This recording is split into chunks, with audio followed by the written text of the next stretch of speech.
자, 안녕하십니까. 이번 시간 드디어 동양과 한국 윤리사상 들어가 보도록 하겠습니다.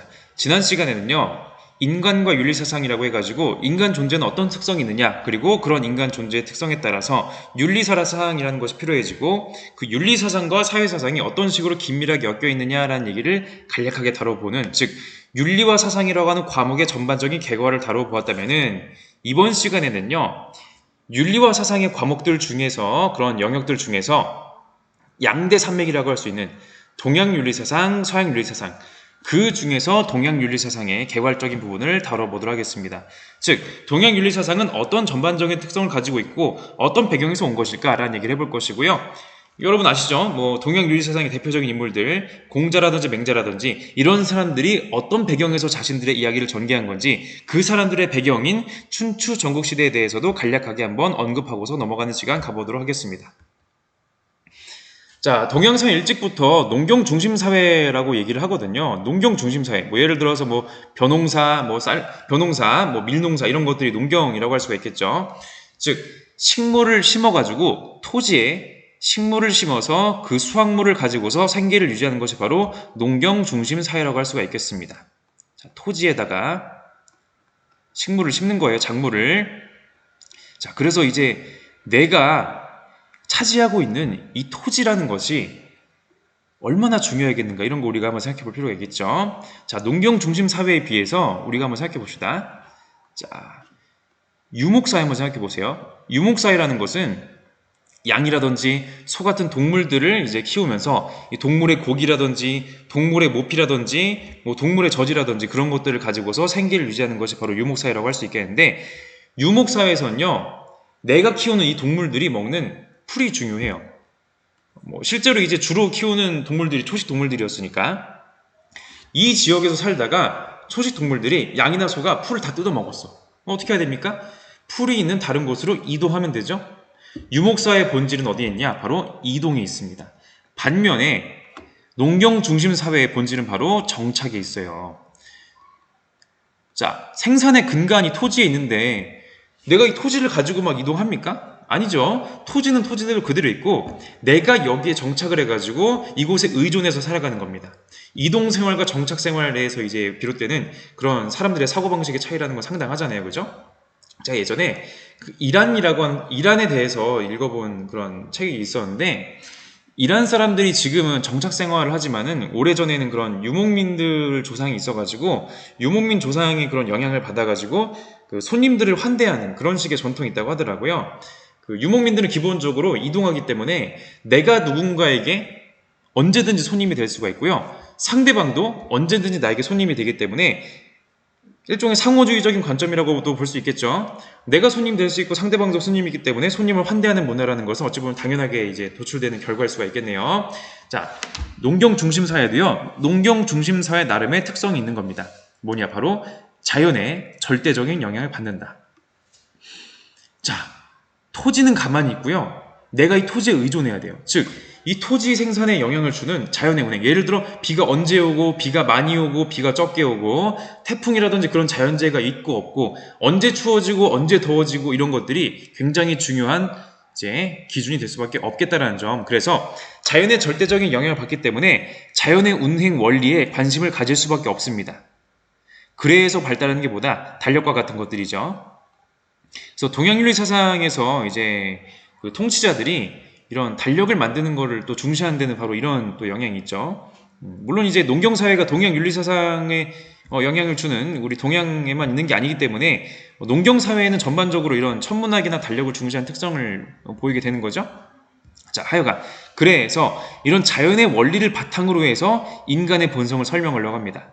인간의 본성은 어디서 왔다? 바로 자연에서 왔다. 나중에 이제 천이라는 한자를 또 쓰거든요. 바로 인간의 본성, 자연에서 왔다. 자, 또 농경사회는요, 집단적인 노동력을 중시합니다. 이 넓은 토지를 나 혼자 다 하나요? 아니죠. 나 혼자 다 하는 게 아니라 가족들하고도 같이 하고요, 마을 사람들하고도 같이 합니다.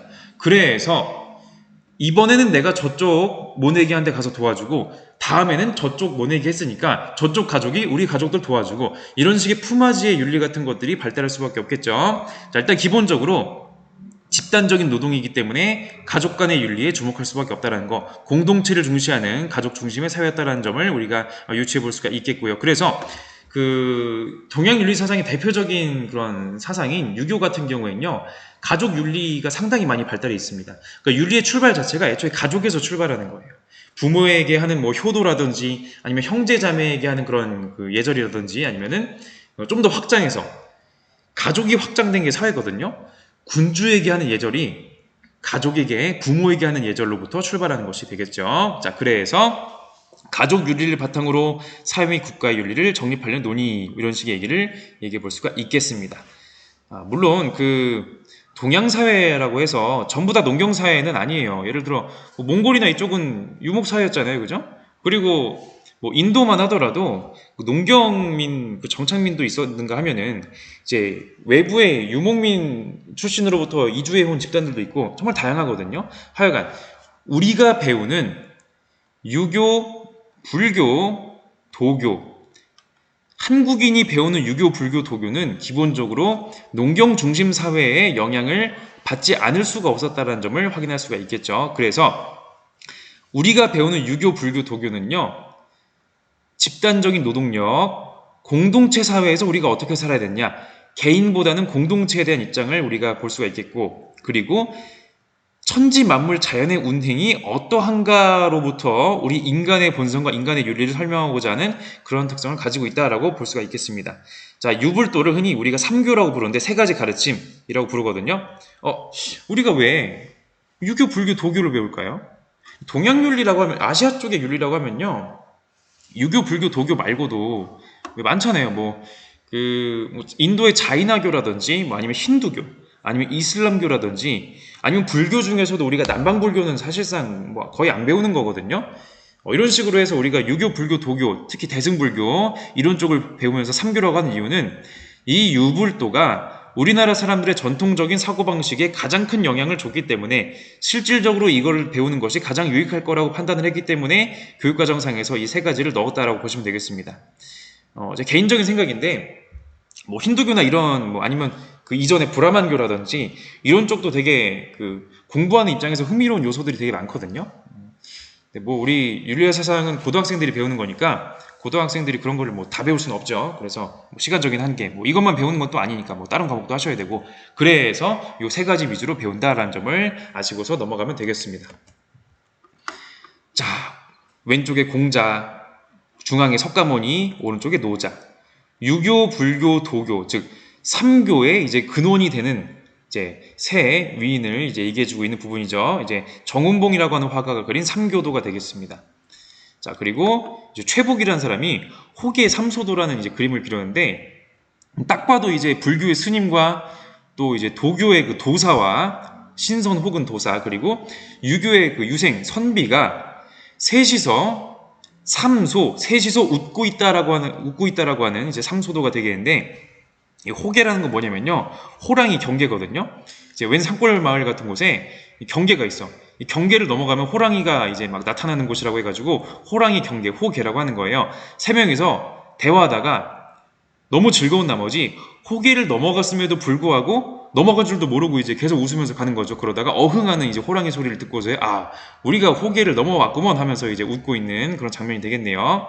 자, 우리 삼교, 이 삼교의 모습이 대립하는 모습이 아니라 서로가 서로에게 영향을 주면서 또 웃고 하는 모습이다라는 점을 이제 이런 융화와 조화의 모습이라는 것을 은연중에 보여주고 있는 최북의 호계 삼소도가 되겠습니다.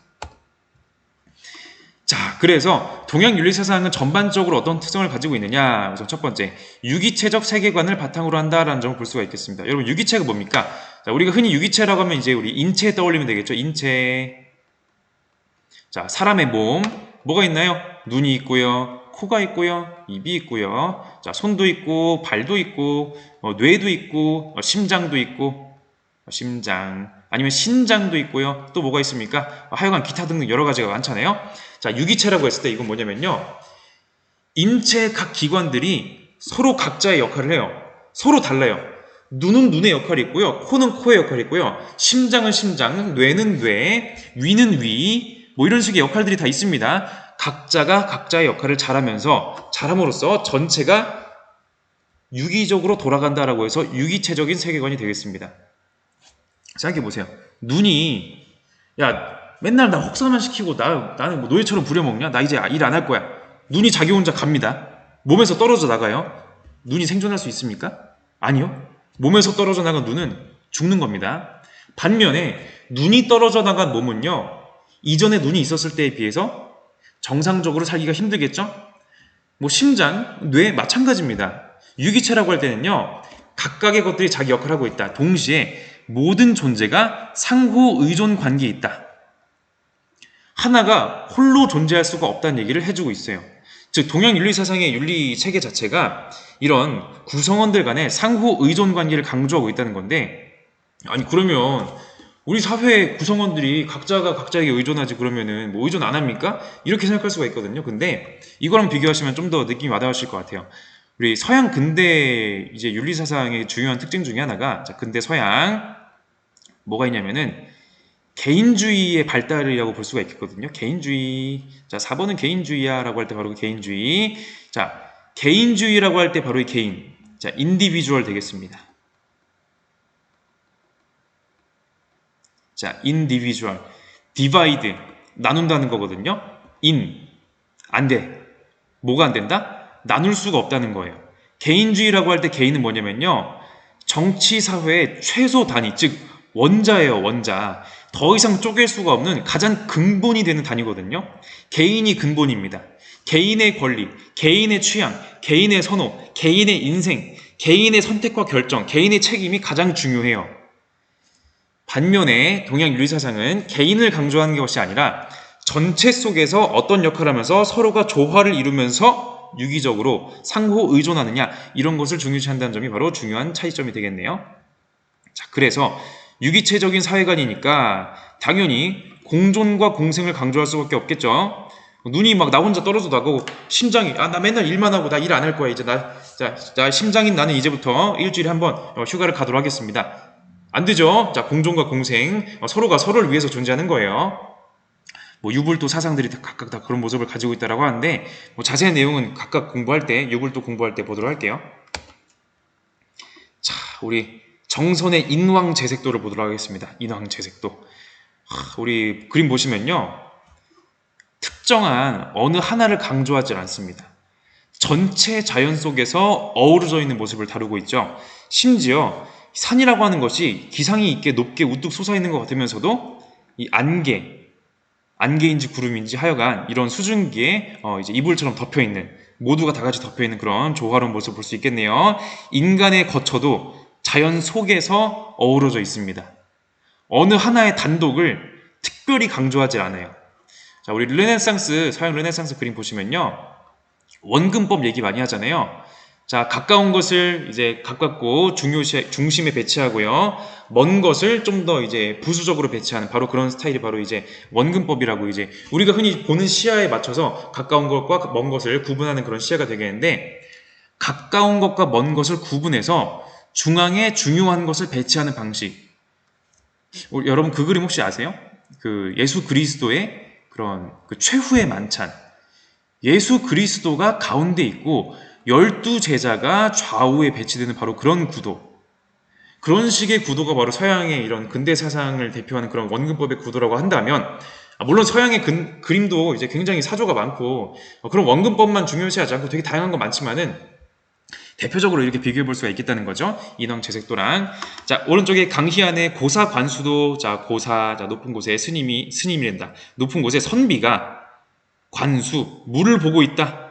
자, 우리 선비 되게 머리가 벗겨지신 우리 도사 같기도 하고, 그런 어떤 이분이 자연 속에서 자연스럽게 어우러져 있는 바로 그런 그림 되겠습니다. 이런 특성을 가지고 있다. 자, 여러분 생각의 지도라는 책을 보시면요, 그 흔히 동양적인 사고방식하고 서양적인 사고방식을 대비해주는 되게 흥미로운 책이거든요. 리처드 니스벳이라고 하는 사람이 쓴 책인데 나중에 한번 읽어보세요. 자, 여러분은 가운데 소가 있습니다. 검은 소네요. 흑우가 되겠네요. 자, 소가 있는데 왼쪽엔 닭이 있죠. 오른쪽엔 뭐다? 풀이 있습니다. 자, 여러분은 소랑 닭이랑 연결하실래요? 아니면 풀이랑 연결하실래요? 소랑 연결이 되기에 좀 더 어울리는 건 뭘까요? 뭐 다양한 대답들이 있겠지만은 흔히들 물론 이제 그 동양 쪽 사람이라고 해서 다 그런 건 아니고요. 서양 쪽 사람들이라고 해서 다 그런 건 절대 아닌 거 아시죠? 전반적인 조사해보니까 전반적인 경향성이 어땠더라? 동양 쪽 사람들은 풀을 고르고 동아시아 쪽 사람들, 서유럽 쪽 사람들은 닭을 고르더라. 어떻게 된 거야? 왜? 동아시아 쪽은 관계, 유기체 이런 걸 중요시하니까 소와 어울리는 것은 풀이다라고 생각한 거예요. 소랑 풀은 연관성이 있어요. 어떤 연관성? 실제로 그렇게 같이 같은 공간에 있고 또 같이 엮여서 살아가고 있는 자연의 사이클 속에 같이 있는 그런 존재인 거죠. 반면에 서구권 사람들은 소와 닭을 연결시킵니다. 왜? 풀은 식물이고 닭은 동물 아니냐.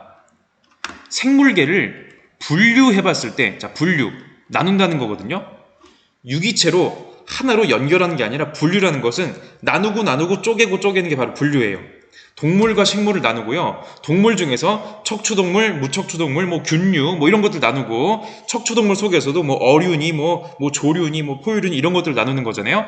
나누는 것이 바로 서양인들의 사고방식이다. 즉 나누다 보니 식물이 가장 먼저 떨어져 나가죠. 소랑 관련이 있는 건 뭐다? 닭이다. 왜? 동물이라는 분류에 속하니까. 자, 그래서 뭐 그런 식의 뭐 이야기들을 우리가 볼 수가 있고요. 뭐 다음 사상가의 견해에 대해 동양의 유불도 사상은 어떻게 평가할지 써보자라고 해보고 있는데, 자, 프랜시스 베이컨, 자, 인간은 자연의 사용자 및 해석자로서 자연을 도구로 사용하고요. 자연의 원리를 지적으로 해석한대요. 지적으로 해석을 해서 사용하는 겁니다. 자연의 질서에 관해 실제로 관찰하고 고찰한 것만큼 무엇인가를 할 수 있다. 그 이상의 것은 알 수도 없고 할 수도 없다. 인간의 지식이 곧 인간의 힘이다. knowledge is power. 아는 것이 힘이다라고 하는 바로 이런 발언이 되겠죠. 자, 나중에 그 서양 윤리학 때도 배울 건데 베이컨의 이러한 사고방식은요. 자연을 있는 그대로 단지 바라보고 마는 것이 아니라 자연을 해석하고 연구하고 도구로 활용할 수 있다는 것이 바로 이 사람의 이런 사고방식이거든요. 여기에 비해서 전통적인 동양의 사상은 어떤 느낌이냐? 자연을 해체하고 분해하고 이용하고 그런 것이 아니라 애초에 자연과 인간은 어우러져 있는 존재다라는 것이 바로 동양식 유불도식 사상이라고 할 수가 있겠네요. 그런 차이점이 있다는 점. 자, 그래서 이런 동양 윤리사상이라고 해서 봤는데 그 중에서도 우리 한국 윤리사상에 대한 특징도 한번 간략하게 언급하면서 넘어가 보도록 하겠습니다. 자, 한국 윤리사상 우리가 흔히 고조선의 건국신화 얘기를 많이 하거든요. 물론 건국신화에는 고조선 말고도 뭐 고구려 건국신화, 뭐 신라의 건국신화, 아니면 가야의 건국신화 뭐 그런 거 등등이 있죠. 여러 건국신화들이 있는데 대표적으로 고조선 한번 다뤄보도록 할 거예요. 자, 고조선의 건국신화와 무속신화. 우리가 흔히 뭐 전 보러 간다라고 했을 때 이제 무당이라든지 박수라든지 뭐 신내림이라든지 이런 용어를 쓰는 뭐 그런 아시죠? 무속신앙 이런 쪽이 바로 우리의 그 한국인의 전통적인 이제 윤리사상의 한 축을 또 이루고 있다라고 할 수가 있겠네요. 자, 전반적으로 어떤 특성이 있다? 하늘에 대한 숭배, 경천사상을 가지고 있다. 하늘은 뭔가 위에 있는 존재고요. 우리는 뭔가 하늘로부터 베푸는 것을 받는 존재다. 우리는 하늘을 숭배함으로써 하늘의 복을 받는 이런 식의 얘기가 되겠네요. 자, 그리고 자연과 인간이 하나가 되고자 하는 천, 여기서 말하는 천은 자연이라는 말을 뜻하는 거죠. 천인합일의 의식을 가지고 있었다라는 점을 확인하시면서 가보도록 하겠습니다. 자, 1년에 고려시대에 1년이라고 한 스님이 있었는데 삼국유사라는 책을 쓰면서 고조선의 건국신화를 소개해주고 있거든요. 자, 한번 읽어볼게요. 옛날 하느님인 환인의 아들 중에 환웅이 있었는데 하늘 아래 자주 뜻을 두고서 인간 세상을 탐내어 구하였다. 자, 우선은 하느님인 환인, 하늘에 신적인 존재가 살고 있죠. 경천사상의 모습을 이제 얼핏 살펴볼 수가 있겠네요. 자, 이 아들인 환웅이 인간 세상을 탐내고 있습니다. 자, 하늘에 살고 있지만 인간 세상을 탐내고 있어요. 뭔가 인간 중심주의라고 하기엔 좀 그렇고 인간에 대한 존중, 인간 세계에 대한 뭔가 존중의 그런 생각이 느껴지지 않습니까? 자, 아버지가 아들의 뜻을 알고서 내려보니 삼위태백이 인간을 널리 이롭게 홍익인간 할 수 있어 천부인 셋을 주며 내려가서 다스리도록 하였다. 현세에서 통치 감화할 때 곰 한 마리와 범 한 마리가 같은 굴에 살면서 늘 환웅에게 인간이 되기를 기원하였다. 자연물인 곰과 호랭이도 인간이 되고 싶어 했대요. 인간이 뭐길래?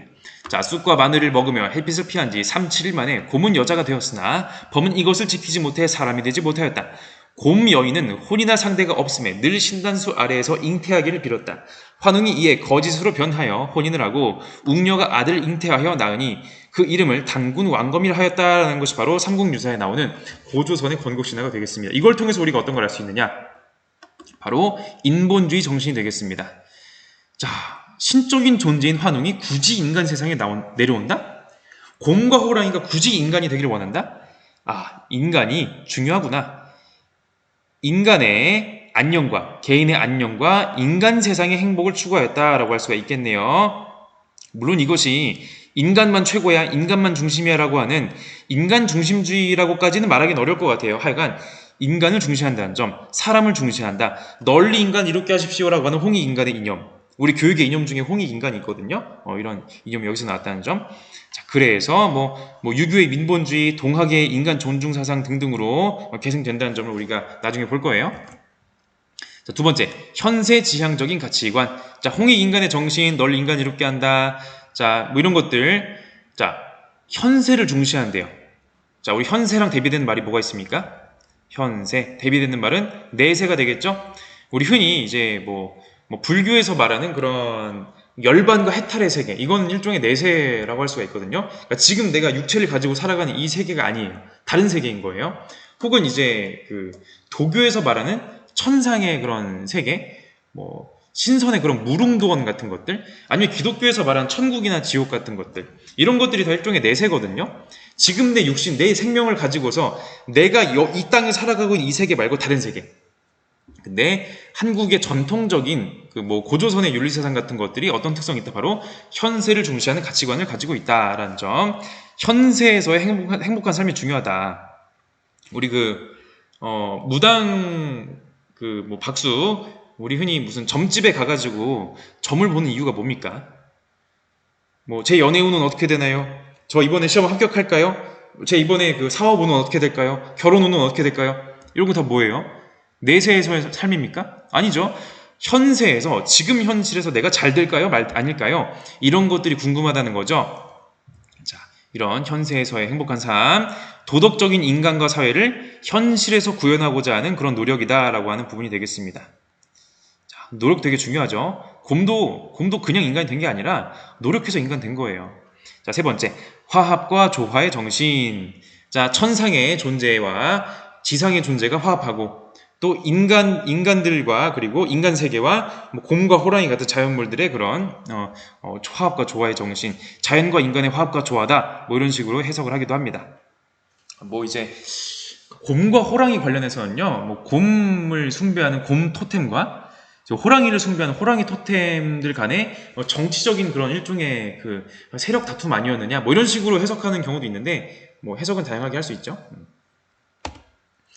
자, 그 다음 도덕적인 삶을 강조했다. 고조선 건국신화에 나타난 평화 애호 정신. 자, 우리 천상의 존재인 환웅이 인간 세상을 이제 칼과 무력으로 정복했나요? 아니죠.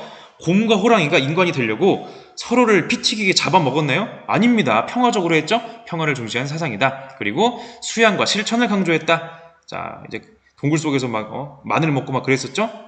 노력하는 그런 모습들, 이런 걸 중시한다는 점, 여기까지 볼 수가 있겠습니다. 이걸 통해서 우리가 어떤 점에 시사점을 얻을 수가 있느냐? 한국 윤리사상의 전통적인 특성을 바탕으로 해서 우리는 현대사회의 복잡한 갈등 문제, 이거 평화적으로 한번 해결해 볼 수 있지 않을까? 마치 곰과 호랑이가 했듯이, 혹은 욕망에 대한 과도한 집착은 좀 문제가 아닐까? 그리고 환경 문제, 자연과 인간은 조화를 이룰 수 있는데 우리가 너무 인간을 위해서만 생각해 오지 않았을까? 이런 식의 이야기들 한번 생각해 볼 수가 있겠네요. 자, 그래서 뭐 이런 예시들 있죠. 뭐 아파트 입주자 대표회의에서 무인 경비장치 도입을 했고, 이제 경비원들 나가세요 해고. 자, 이런 상황에서 우리 한국 윤리사상이라고 한다면 조화와 화합의 정신, 평화 애호의 정신을 바탕으로 해서 뭔가 한마디 할 수 있지 않을까? 라고 우리가 추측해 보면 좋겠네요. 자, 넘어가 보도록 하겠습니다. 이제 동양 윤리 사상의 이제 근간이라고 할 수가 있는 춘추 전국시대 사상에 대해서 다뤄볼 텐데요. 물론 이제 춘추 전국시대 사상만 근간은 아니고 나중에 그 인도 이야기도 할 건데, 우선 그 우리 대표적인 3교 중에 2개의 교, 유교와 도교가 춘추 전국시대에 이제 사상적인 그런 역사적인 배경을 가지고 있거든요. 그렇기 때문에 우리가 이 시대를 다루지 아니할 수가 없습니다. 자, 중국 고대 왕조인 주나라 왕실의 권위가 약화되고, 뭐 사회제도가 무너지고, 뭐 혼란의 시대가 왔고, 그래서 다양한 학파가 등장했다. 제자 백가라고 한다. 유가, 도가, 묵가, 법가 등등이 있다. 뭐 이런 식으로 서술이 되어 있는데, 우리가 이 내용을 조금만 더 자세히 볼게요. 조금만 더. 아주 많이 자세히 보면 이건 뭐 역사 시간이니까 그건 역사 시간에 더 자세히 보시고요. 자, 중국의 역사를 간략하게만 얼추 보면은 이제 요렇다라고 볼 수가 있겠네요. 뭐 하나라, 상나라, 주나라, 뭐 하나라는 뭐 전설 속의 국가 아니요? 뭐 이런 식의 말들도 많고, 실질적으로 우리가 이제 주목할 만한 부분은 이제 주나라에 있겠죠. 자, 주나라가 있는데, 주라고 한 나라가 평화롭게 잘 통치되던 시대에는 서주 시대라고 해요. 서쪽에 이제 중심이 있었던 주나라. 그러다가 혼란의 시대가 와가지고 이제 중심이 동쪽으로 옮겨갑니다. 그래서 동주시대라고 하는데, 이 동주시대, 이 혼란의 동주시대를 춘추시대와 전국시대로 나눠서 부르고요. 이 두 시대를 합쳐가지고 춘추 전국시대라고 합니다. 이 춘추시대의 춘추라는 말은요, 봄 춘자에 가을 추자거든요. 봄, 가을, 봄, 가을, 봄, 가을. 마치 봄과 가을이 왔다 갔다 하는 것처럼 역사가 왔다 갔다 하는 것, 춘추라고 하는 이름의 역사책이 있는데, 공자가 쓴 이제 그 춘추라는 역사책이 있거든요. 거기서 이름이 왔다라고 합니다.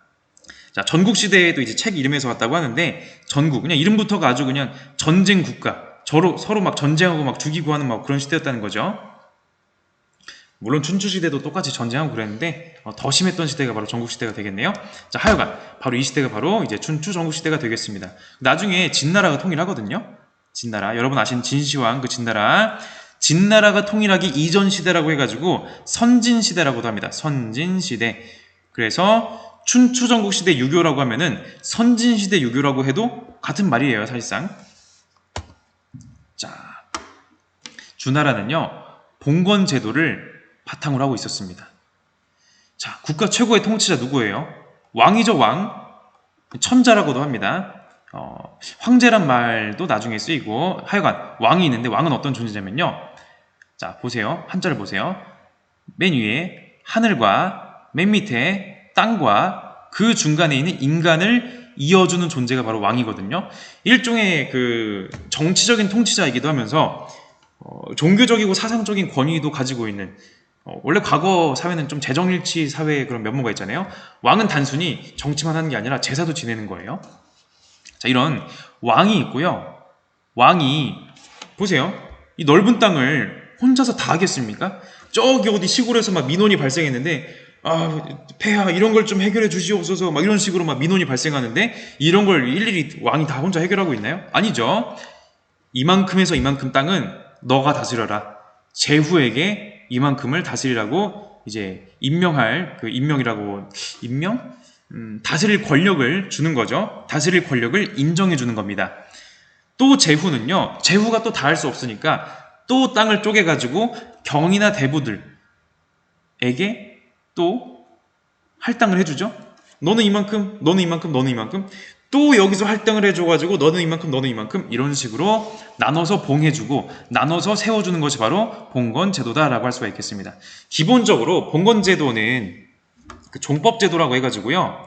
자, 왕이 예를 들어서 수도 근처에, 우리나라로 치면 뭐 경기도 뭐 어디를 다스려라, 경기도 다스려라, 이거를 누구한테 줄까요? 자기 아들한테 주는 겁니다. 아들한테 주는데 어떤 아들한테 주느냐? 첫째한테는 왕의 자리를 그대로 물려주고요.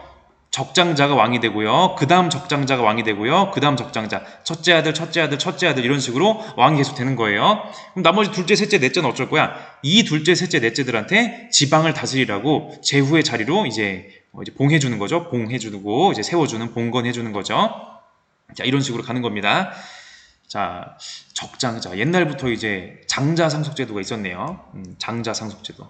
이게 사실 오늘날 사회에서는 장자상속이라고 하는 것이 받아들여지지 않고 있잖아요. 근데 옛날에는 좀 능력을 입증하거나 그런 것들이 좀 뭐 사실 지금도 불분명한데 옛날엔 더 불분명하니까 차라리 지금 왕이 죽고 나서 갈등의 요소를 없애기 위해서 차라리 첫째 아들이 하는 걸로 확정을 하자. 정치적 갈등으로 우리가 피를 볼 바에는 차라리 혼란스러워서 나라가 무너질 바에는 그냥 첫째 아들이 하는 걸로 하자. 이런 식의 의미로 장자상속제도가 이제 유지가 되는 거죠. 자, 하여간 둘째, 셋째, 넷째한테 제후를 주는 거예요. 자, 그럼 제후의 첫째 아들이 그 다음 제후가 되겠죠? 첫째 아들, 첫째 아들, 첫째 아들 이런 식으로 제후의 둘째, 셋째는 어떻게 되는 거야? 제후의 둘째, 셋째는 경이나 대부가 되는 거죠. 자, 그러면 맨 처음에 아이고 넘어가 버렸네. 맨 처음에 왕과 첫째 아들이었던 왕과 제후들은요 형제 관계에 있어요. 근데 점점 세대가 가잖아요. 저 멀리 세대의 왕과 저 멀리 세대 제후는 엄청나게 멀겠죠? 여러분 8촌 누군지 알아요? 6촌 8촌 모르는 사람들이 허다합니다. 근데 저렇게 친척이 멀어진다? 그럼 옛날처럼 친하게 있을 수가 있을까요? 점점 그 친밀감은 떨어질 수밖에 없겠네요. 그리고 종법제도라고 하지만은 반드시 천자가 아들에게만 주고 그런 식으로만 제후가 봉해지는 건 아니긴 하거든요. 혈연관계가 아닌 경우도 있어요. 자, 하여간 황제. 자, 그래서 뭐라 했습니까? 아이고 이거 완전 빨간색 똑같네. 자, 왕이란 존재는 하늘과 땅과 인간을 이어주는 존재이고 그래서 하늘에 대해 우리가 인간이 관심을 가질 수밖에 없죠. 자, 지난번에도 말했듯이 아까도 말했듯이 농경사회이기 때문에 하늘이 중요해요. 하늘에서 비가 언제 내리느냐, 하늘에서 이제 날씨가 어떻게 되느냐 이런 거 중요하죠. 그렇기 때문에 하늘에 대해서 관심을 가질 수밖에 없고요. 인간 사회 윤리의 다양한 부분을 하늘에 투영을 한 사고방식이 발생을 하게 됩니다. 그래서 중국 사상에서 하늘이라는 것은 여러 가지 의미를 가지고 있는데 우선 첫 번째로 물론 이제 이런 걸 분류하는 방식도 되게 다양할 수가 있겠는데 뭐 이런 식으로 흔히 이해하시면 편할 것 같아요. 뭐 이런 거야 우리 윤리와 사상 수능에 나올 만한 이것만 가지고 나오진 않겠지만은 나중에 다른 사상가들이 하늘에 대한 입장 차이를 보이기도 하거든요. 그런 건 기억해둘 필요가 있겠네요. 그때 가서 또 언급할게요. 첫 번째 물질지천, 땅과 상대적인 하늘. 여러분 아시는 스카이, 그냥 하늘에 떠있는 하늘, 비 오고 미세먼지 날아다니고 그런 하늘 말하는 거예요. 두 번째, 주제지천으로서의 하늘. 주제한다, 인간 세상을 다스리는 황천상제, 옥황상제 이런 식의 말 쓰잖아요. 하늘에 있는 인격적인 신으로서의 하늘 이해하는 겁니다. 신적인 존재. 세 번째, 운명지천으로서의 하늘. 운명. 여러분 살다 보면요, 내가 노력을 하고 막 그러잖아요. 근데 노력만으로는 안 되는, 이거 뭔가 운명이란 것이 있는 것이 아닐까? 이런 생각이 들 때가 있거든요. 따지고 보면은 내가 여기서부터 100km만 떨어져서 태어났으면요, 북한에서 태어나는 거예요. 남한에서 태어나느냐 북한에서 태어나느냐에 따라서 인생의 그런 경로가 천차만별이겠죠? 인생에는요, 운명을 완전 배제할 수는 없을 것 같아요. 우리 삶에서 어찌할 도리가 없는 그 무엇, 설령 내가 성공했다고 하더라도 전부 다 그것이 내 덕이라고 자만하시면 안 돼요. 왜냐? 운명이라는 것이 없을 수가 없기 때문에. 성공 여부는 하늘에 달려있는 겁니다. 진인사 대천명이라는 말이 있잖아요. 진인사, 내가 인간으로서 할 수 있는 노력은 최대한 다해. 그리고 나서 천명을 기다린다. 운명은 내 할 수 있는 걸 다 하고 나서 기다리는 거야 라는 것이 바로 진인사 대천명. 제가 되게 좋아하는 말이기도 합니다. 이런 말이 있죠. 자, 그리고 자연지천, 자연의 운행으로서의 그런 이제 하늘이다라고 얘기해주는, 즉 자연은 봄, 여름, 가을, 겨울, 봄, 여름, 가을, 겨울, 봄, 여름, 가을, 겨울, 그리고 비가 오고 눈이 오고 이런 식의 운행하는, 순환하는 것으로서의 자연이 있을 뿐이다. 인간 사회의 도덕에 영향을 주는 거랑은 별로 상관이 없다라는 것이 바로 그런 자연이라고 할 수가 있겠네요. 위에 주제지천 같은 경우에는요, 인격적인 하늘이잖아요.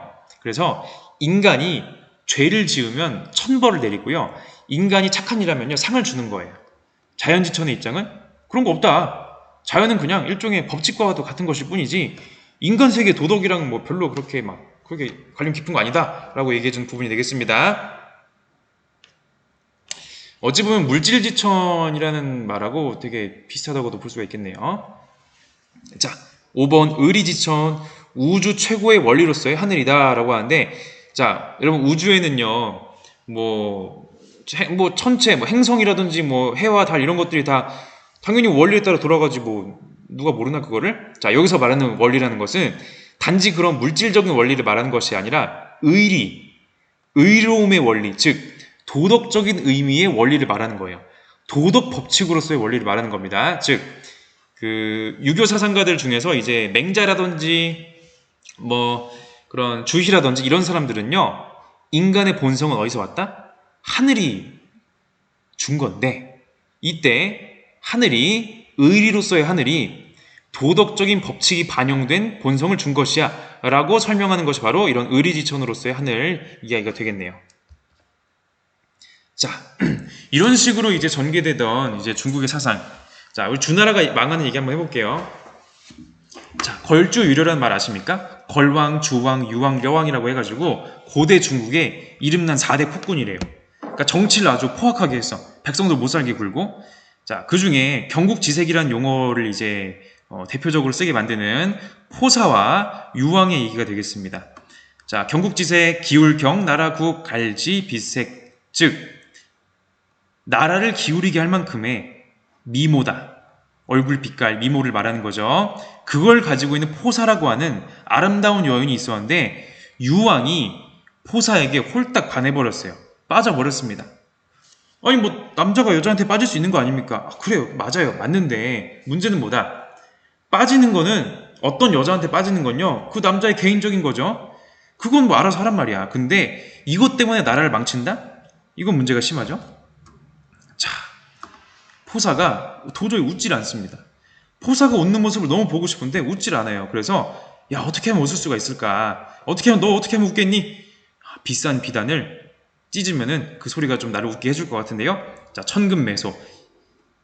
천금에 해당하는 것으로 웃음을 사려고 한다. 즉, 여러분, 이 비단이라는 거는요, 누에고치에서 나온 거잖아요. 생산 속도가 빠르겠습니까? 당연히 아니겠죠. 당연히 비싸겠죠. 부드럽고 되게, 지금도 이 비단 옷이 비싼 편으로 제가 알고 있거든요. 자, 하여간 이 비싼 비단을 막 찢어요. 그 웃음 하나 듣기 위해서 계속 찢어요. 엄청나게 많이 찢어요. 어떻게 되겠습니까? 국가의 재산이 거덜나겠네요. 좋아하는 여자의 환심을 사기 위해 온갖 수단과 방법을 다 동원하는 것이라는 이제 고사가 되겠습니다. 자, 매일 100피를 찢었다고 합니다. 장난 아니네요. 자, 그러다가도 이것도 이제 좀 시큰둥한 거죠. 아, 이거 가지고 안 되겠는데? 자, 그러던 어느 날 거짓 봉화가 울립니다. 자, 봉화라는 것은 뭐냐면요. 자, 저기 나라에는 경계가 있잖아요. 이거는 그 조선시대 지도를 이제 가지고 온 거라고 하면은 나라의 경계가 있으면요. 외적이 쳐들어올 수가 있죠. 외적이 쳐들어오면은 산봉우리 높은 곳에서 불을 피워가지고 연기가 나게 해요. 자, 연기가 납니다. 연기가 나는 거 보고 그 다음 봉화에서 연기를 내요. 그 다음 봉화에서 연기를 내요. 일일이 말 타고 와서 쳐들어왔습니다. 이거 전하는 게 아니라 바로 연기 피워가지고 빛의 속도로 전하는 거죠. 연기 해가지고 수도까지 적이 쳐들어옵니다라는 것을 알려주는 것이 바로 이런 봉화 역할이 되겠는데, 봉화가 울렸다는 건 뭐예요? 지금으로 치면은 레이더망에 적국의 폭격기가 감지됐다는 거거든요. 엄청나게 심각한 일입니다. 화들짝 놀라요. 봉화가 울리니까 제후들이 군사들을 끌고서 급하게 옵니다. 허둥지둥. 알고 보니 이거 실수로 울린 거였네? 아이, 괜히 왔잖아. 이걸 보고서 크게 웃습니다. 이거다. 이거 하면 이제 포사가 웃겠구나. 거짓 봉화를 계속 울립니다. 또 오겠죠? 아, 또 아니었네? 웃습니다. 또 울려. 봉화가 또 옵니다. 또 오겠죠? 웃습니다. 아, 또 아니었네? 이렇게 하다 보면 어떻게 되는 거죠? 양치기 소년 되는 거죠. 다음에 봉화가 울리면 어떻게 하겠습니까? 아, 또 그거 아니야? 대충. 아, 또 그거 아니야? 아, 가지 말자 그냥. 실제로 외적이 쳐들어오니까 봉화를 울려도 제후들이 안 와요. 왕과 제후의 관계는요, 일종의 연합 관계거든요. 쳐들어오면은 군사적인 원주를 해줘야 되는데 안 와. 어떡합니까? 당하는 거죠. 죽는 겁니다.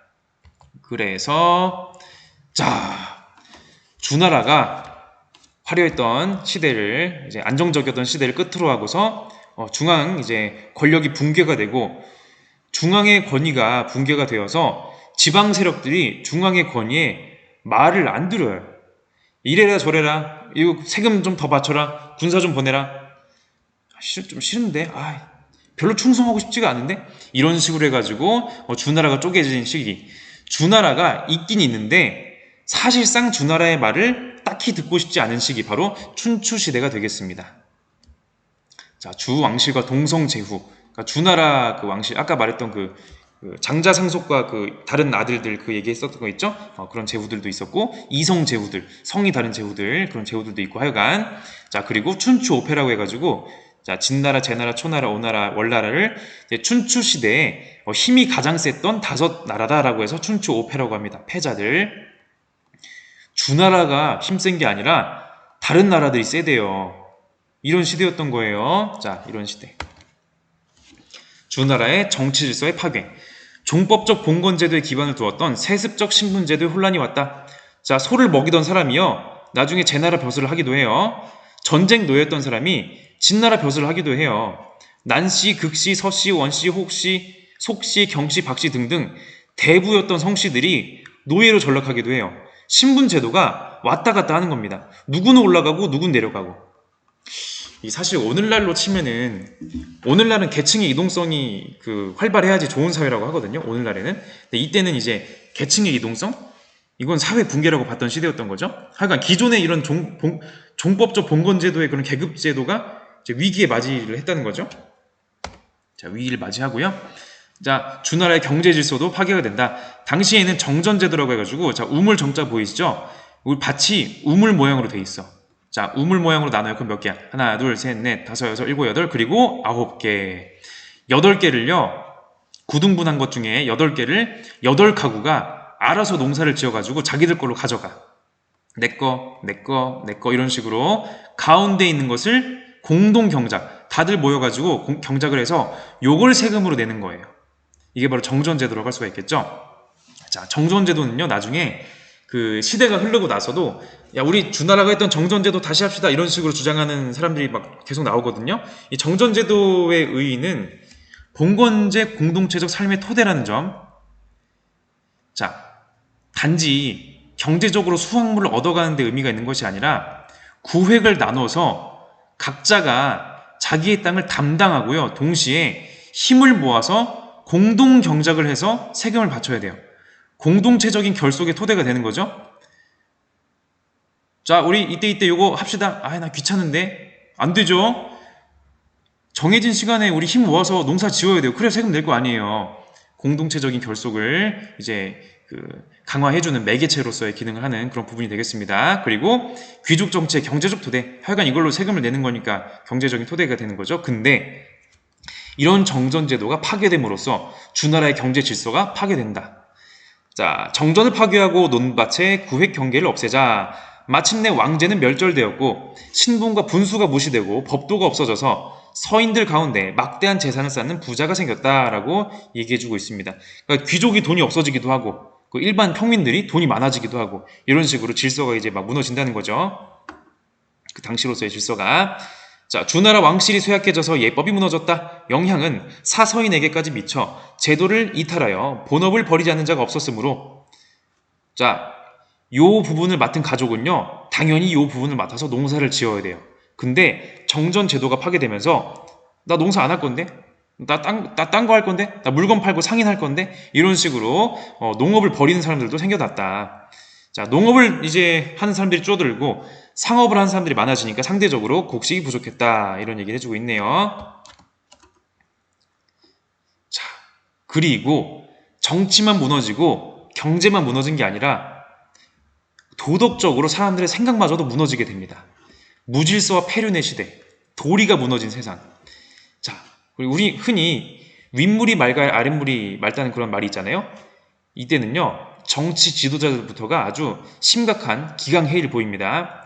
자, 노나라의 사례를 들어볼게요. 노나라. 참고로 노나라는요, 공자가 태어난 나라가 바로 노나라입니다. 자, 공자는 자기 나라의 이런 역사를 보면서 한탄을 할 수밖에 없었죠. 자, 무슨 얘기인지 볼게요. 자, 해공이라는 사람이 있었어요. 해공이 자기 서자, 자, 해공의 아들들이 있는데 아들 중에서 적장자가 아닌 아들, 은공이라는 아들이 있었는데 나중에 즉위를 해가지고 은공이 되는 거죠. 하여간 자기 서자가 맞이하려고 하는 자기 아들이 결혼하려고 한 사람을 가로채요. 시작부터 장난 아닙니다. 자, 하여간 이 사람이 나중에 또 집권을 해요. 지도자가 되는데 이 사람이 휘란 사람의 모함에 의해서 윤에게 죽임을 당합니다. 지도자가, 군주가 신하한테 죽어요. 신하가 군주를 죽이는 질서가 무너진 현상이 일어나는 거죠. 이 사람이 나중에 또 집권합니다. 환공하고 문강이 결혼했는데 문강은 뭐야? 자기 오빠인 양공과의 근친 관계였다. 야, 이거 요새 막장 드라마도 이런 건 안 나와요. 자, 근데 더 문제는 뭐다? 문강하고 양공이 불륜하다가 들켰어. 들키니까 어떻게 했다? 환공을 죽입니다. 그 다음에 이제 장공과 결혼한 애강은 시동생과 또 간통관계. 막장이네 아주. 이후에 암살당하고 시해당하고 난을 일으키고 평정하고 자결케하고 하여간 아주 그냥 이런 일들이 일어난다는 말을 못하겠네요. 이런 시대, 즉 구제도, 주나라의 예법이 몰락해버립니다. 더 이상 주나라가 하던 방식으로는요 나라가 다스려지질 않아요. 시대가 변해버렸어. 근데 문제는 뭐다? 구제도를 대체할 만한 새로운 제도가 아직 없습니다. 혼란의 상황이에요. 동시에 중앙의 통제권 상실에 따라서 자유롭게 의견을 표출하는 그런 여건이 도래하고, 아까 봤었죠?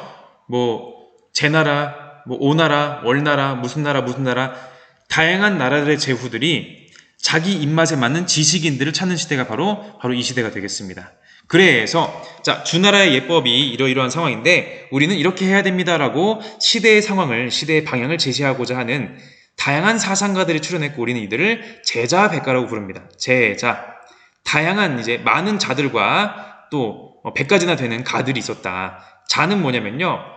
이제 우리가 흔히 아들자로 알고 있는 한자긴 한데 스승님, 선생님이란 뜻으로 쓰는 바로 그런 자가 되겠습니다. 그래서 공자라고 하면은 공씨성을 가진 선생님, 공선생님, 맹자, 맹선생님, 순자, 순선생님, 노자, 노선생님 이런 뜻이 되겠죠. 많은 자들과 그리고 그 자를 따르는 학파죠, 학파. 많은 학파들이 출현했다. 제자백가의 시대다 혹은 자학시대다라고도 합니다. 도가, 유가, 음양가, 묵가, 법가, 명가, 종행가, 농가, 병가, 소설가, 작가 등등 다양한 이제 제자백가가 있었는데 우리 교과서, 우리 교육과정에서는 유가, 도가 위주로 배우고요. 플러스 묵가랑 법가 내용도 겸사겸사 다뤄보도록 하겠습니다. 자, 그래서 이런 춘추전국 시대, 즉 제자백가의 시대는요, 사상적으로 이제 사회적으로 불안정의 시대였던 거는 맞아요. 근데 한편으로는 이런 불안정의 시대 속에서 다양한 의견들이 독창적으로 등장할 수 있었던 일종의 사상의 전성시대이기도 했습니다. 그러니까 중국 역사도 그렇고 이만큼의 사상의 전성시대가 또 있었는가 싶을 정도로 이제 다양한 입장들이 난무했었던 그런 시대였던 거죠. 실제로 이후에 진나라가 통일하잖아요. 전국시대가 끝나면서 춘추전국 시대 정도의 그런 사상적 다양성이 그 정도까지는 등장하지 않게 돼요. 나중에 그 진시황이 막 분서갱유, 야 우리 통치에 방해되는 거 다 없애버려. 책 다 불태우고 방해되는 책들 불태우고 방해되는 유생들 묻어버려. 그리고 과거제도가 그 일종의 공무원을 시험으로 뽑는 건데 어찌 보면 능력주의적인 면에서는 의의가 있었다라고 할 수도 있겠지만은 과거제도가 어떤 점이냐면은 시험 과목이 있거든요. 예를 들어 예를 들어 우리 당나라의 과거제도 시험 과목은 논어입니다 라고 했다 칩시다. 그럼 사람들 뭘 공부하겠어요? 논어 공부하겠죠? 다른 거 공부하겠습니까? 안 하는 겁니다. 과거 제도로 공부하는 것들로 사람들의 생각이 모이게 되는 그런 부작용도 없지 않아 있어요. 우리 실제로 그 고등학교 교육의 문제라고 대표적으로 거론되는 것 중에 하나가 교육이 입시, 수능에 빨려 들어간다라는 말들을 하거든요.